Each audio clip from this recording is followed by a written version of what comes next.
खूनी भेड़ियों को पकड़ा जा चुका है, तो वहीं 2 भेड़िए अब भी पकड़ से बाहर है और वन विभाग की टीम लगातार तलाशी अभियान जो है वो जारी रखे हुए है। अब तक भेड़िए के हमले में 9 लोगों की मौत हुई है, जिसमें बच्चे भी शामिल हैं। आपको बताओ कि 30 से 40 दिनों से बहराइच में भेड़ियों का आतंक लगातार जारी है। वन विभाग की टीम जो है वो अलग अलग गुटों में अलग अलग टीम्स बनाकर भेड़ियों को पकड़ने की कोशिश लगातार कर रही है, लेकिन जिस तरीके से स्थिति है, ऐसे में अभी भी 2 आदमखोर भेड़िए जो हैं वो पहुंच से बाहर हैं, वन विभाग की टीम की पकड़ से दूर हैं और ऐसे में खतरा अभी भी बरकरार है लोगों के लिए। और जिस तरीके से स्थिति है, ऐसे में अब आने वाले दिन में ये देखना होगा कि आखिर किस तरीके से वन विभाग की टीम के हाथ ये सफलता लगती है और इन भेड़ियों को पकड़ने में वन विभाग की टीम जो है वो कामयाब होती है। 35 गांव, 16 टीमें, 200 लठैत, ऑपरेशन भेड़िया लगातार जारी है। शेर, बाघ और तेंदुए ही नहीं बल्कि भेड़िए भी आदमखोर हो गए हैं और इनसे जान बचाने के लिए सतर्क रहने की जरूरत है, क्योंकि रात के अंधेरे में ये घात लगाकर आप पर हमला कर देते हैं। और यही कारण है कि उत्तर प्रदेश के बहराइच जिले में लोग दिन रात जगकर अपने अपने गांव की रखवाली कर रहे हैं। गांव में एक टीम बना दी गई है, सभी की शिफ्ट वाइज ड्यूटी लगती है। इस टीम के लोग लाठी, डंडे और बंदूक लेकर पूरे गांव के चक्कर लगा रहे हैं, ताकि अगर भेड़िया दिखे तो हमलों से पहले बचा जा सके। बहराइच में भेड़ियों का आतंक इस कदर है कि लोगों की नींद खराब हो चुकी है। करीब 50 गांव जो हैं वो भेड़िए के हमले से प्रभावित हैं। और इसके साथ ही साथ आपको मैं बताऊं कि लोग जो हैं वो काफी डरे हुए हैं। हालांकि 4 भेड़ियों को पकड़ लिया गया, लेकिन अभी भी जो भेड़िए हैं वो खुले घूम रहे हैं। 2 से 3 भेड़िए जो हैं वो अभी भी पहुंच से बाहर हैं और लोगों के भीतर भेड़ियों का डर सता रहा है। बहराइच के तमाम इलाकों में अभी चारों तरफ दहशत का माहौल दिख रहा है। खासकर रात में भेड़ियों के आतंक से लोग डरे सहमे दिख रहे हैं और इसीलिए बहराइच में जंगल से लेकर घर, खेत, खलिहान तक सर्च ऑपरेशन भेड़ियों का चलाया जा रहा है।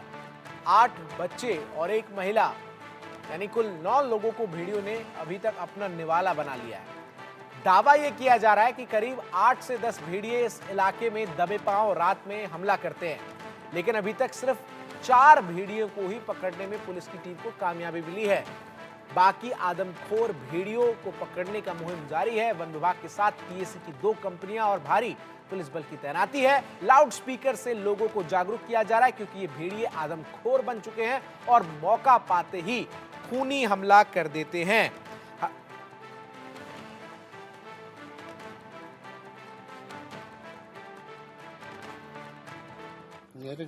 ने जो सुबह लोकेट किया था उसमें 3 भेड़िए थे और उसमें से एक आज हम लोगों ने सक्सेसफुली रेस्क्यू कर लिया है। 2 हमारे भेड़िए जो हैं वहाँ मूव कर रहे हैं, उनको हमारी टीम लगी हुई है थर्मल ड्रोन कैमरा के माध्यम से लोकेट करने के लिए, फुट पेट्रोलिंग से आइडेंटिफाई करने के लिए। उसको हम लोग उसके बिहेवियर के अनुसार ट्रैक करते हुए उसको पकड़ लेंगे। हम लोगों ने जो शुरू से 1 महीना पहले मैंने खुद देखा था, उसमें करीब 6 भेड़िए दिखे थे, जिसमें से हम लोगों ने 3 पकड़ लिया था पहले, 1 आज पकड़ लिया, 4 हो गए। 2 भेड़िए होने की संभावना है और उसको हम लोग पूरी कोशिश कर रहे हैं कि लोकेट करके पकड़ लें। अब तक के हमलों में भेड़ियों के झुंड ने 8 बच्चों और 1 महिला को मौत के घाट उतार दिया है। इन हमलों में 35 लोगों को ये भेड़िए घायल कर चुके हैं। इनमें बच्चे, महिलाएं और बुजुर्ग हैं। भय के इस माहौल में कुछ परिवारों ने तो अपने बच्चों को बाहर रिश्तेदारी में भेज दिया है। बच्चे स्कूल नहीं जा पा रहे हैं, लोग घरों में कैद हैं, पूरी रात जागकर भेड़िए के हमले से बचाव कर रहे हैं। हालात इतने गंभीर हैं कि मुख्यमंत्री योगी आदित्यनाथ ने भी चिंता जता दी है। वन विभाग का ऑपरेशन भेड़िया जारी है। 4 भेड़िए जरूर पकड़े गए हैं, लेकिन अपने 4 साथियों के पकड़े जाने के बाद दूसरे भेड़िए और आक्रामक हो गए हैं और मौके की ताक में बैठे हैं। एक लिस्ट दिखाते हैं आपको कि कैसे ये आदमखोर भेड़िए लगातार खूनी बनते जा रहे हैं। तो देखिए, लिस्ट देखिए कि आखिर कब कब भेड़ियों ने जो है वो हमला किया है। 26 अगस्त को 5 साल के अयांश की जो है वो मौत हो जाती है। फिर 25 अगस्त को रीता की मौत हुई। 22 अगस्त को 5 साल की खुशबू पर हमला किया गया।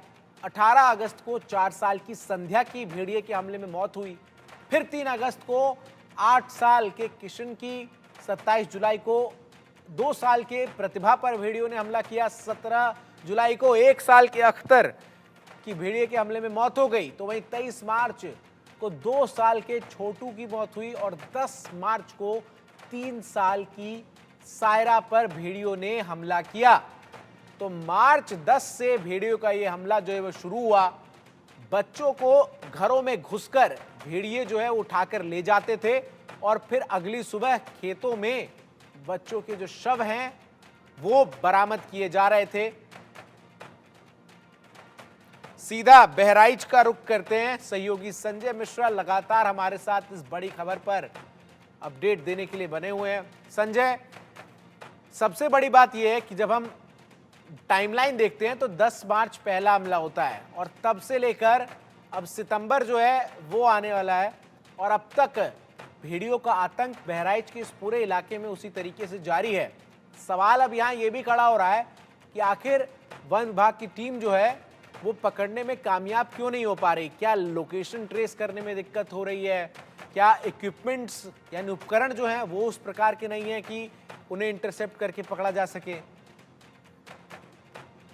देखिए, मैं सबसे पहले आपको ये बताऊं कि आज की अगर हम बात करें तो आज जिस जगह पर भेड़िया कल पकड़ा गया था वहां से ठीक तकरीबन 50 किलोमीटर की दूरी पर हम लोग पहुंचे हुए हैं। और जहां मैं इस समय खड़ा हूं, मेरे पीछे आप ग्रामीण भी देख पा रहे होंगे। ये ग्रामीण भी काफी दहशत में है और एक भेड़िए का लोकेशन आज यहाँ पर मिला है। सबसे बड़ी बात मैं आपको ये बताऊं कि 10 मार्च को पहला भेड़िया का हमला जरूर हुआ था और लगातार मार्च से अब सितंबर चल रहा है। वजह सिर्फ ये है कि इन क्षेत्रों में गन्ने की खेती बड़े पैमाने पर की जाती है और हजारों हेक्टेयर गन्ना यहाँ पर किसान जो है उगाते हैं। इसी का लाभ कहीं न कहीं भेड़ियों को जरूर मिल रहा है और भेड़िया खास करके जब आदमखोर हो जाता है तो वो केवल इंसानी शिकार करता है, यानी मासूम बच्चों को अपना निवाला बनाता है। सबसे बड़ी बात ये भी मैं आपको बताऊं कि जिस तरीके से कहा गया है कि भेड़िए छोटे जानवरों को अपना निवाला बनाते हैं, चाहे वो बिल्ली हो, छोटा कुत्ता हो या छोटे ऐसे जानवर हो, मुर्गी हो, लेकिन जब इंसानी खून जब भेड़िए के जीभ पे लग जाता है, दांत पे लग जाता है, तो उसके बाद वो केवल इंसानी मांस को ही खाना पसंद करते हैं। और यही वजह है कि लगातार ये भेड़िया जो है वो 10 मार्च से सितंबर तक लगातार हमला कर रहा है और लगातार जो ग्रामीण है उसे बचने के प्रयास कर रहे हैं। समूह में लाठी डंडा लेकर के चल रहे हैं। जिस जगह पर भेड़िया आज लोकेट हुआ है वहां वन विभाग की टीम पहुंची है, हालांकि वहां पहुंच पाना बहुत ही संजय, आपके आसपास अगर स्थानीय लोग हैं तो उनसे भी बात करने की कोशिश कीजिए कि आखिर इस तरीके के आतंक में उन्हें कैसा महसूस हो रहा है जब जान पर खतरा, खास तौर पर उनके बच्चों को। बिल्कुल मैं बात करूंगा। ये बताइए कि आप गांव के हैं, अभी आपके यहाँ भेड़िए का लोकेशन मिला, थोड़ा इधर आ जाइए। क्या कहेंगे आप कि क्या आप लोग के मन में भय है इस भेड़िए को सुन करके? जी, भय यही है कि हम लोग सब पीड़ित हैं। जो आते हैं तो कभी बच्चे को उठा लेते हैं और कभी कुत्ता, जो आज कम से कम 10 दिन से बच्चा था, 10 दिन हो गया तो उसका पकड़ा था जबड़ा। उस दिन से आदमी पूरे गांव में जागते हैं और घूमते हैं, तो नहीं पाता है तो कुत्ता भी उठा लेते हैं। कुत्ते आज रातिमा और कल है रात में 2 कुत्ते दरैया कहाँ से तकरीबन 500 मीटर की दूरी पर नदी के उस पार वन विभाग की टीम लगी हुई है। हाँ। तो क्या लगता है कि जैसे उनके पास ड्रोन है, सारा सिस्टम है, लेकिन उसके बावजूद आप लोग के मन में ये भरोसा नहीं है कि वन विभाग की टीम उसको पकड़ पाएगी?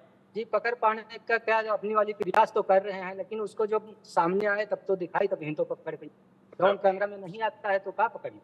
कैमरा नहीं आता। नया हुआ है। आसपास बहुत, यहाँ नदी बहुत ज्यादा है क्या? हाँ, बहुत ज्यादा नदी है साहब, चौमंडल नदी, हर तरफ नदी, चारों तरफ नदी है। और गन्ने की खेती है। गन्ना की खेती इधर नहीं है और इधर खाले के तरफ में गन्ना का खेती है और नदी है। अच्छा बेटा, आप जरा इधर आ जाओ। ये बताओ कि रात में आप लोग कैसे अपने परिवार को और खुद को बचाने का प्रयास करते हैं? थोड़ा सा आगे। जैसे हम लोग अपने परिवार को बचाते हैं। जैसे हम लोग रात भर जागते हैं, रात भर देखते हैं, सुबह में सोते हैं 4-3 बजे, तो वह सभी आते हैं कर्मचारी। अगर जागते हुए ठीक है, बहुत शुक्रिया संजय आपका हमारे साथ जुड़कर तमाम अपडेट्स दर्शकों तक पहुंचाने के लिए। तो लगातार संजय अपडेट दे रहे हैं।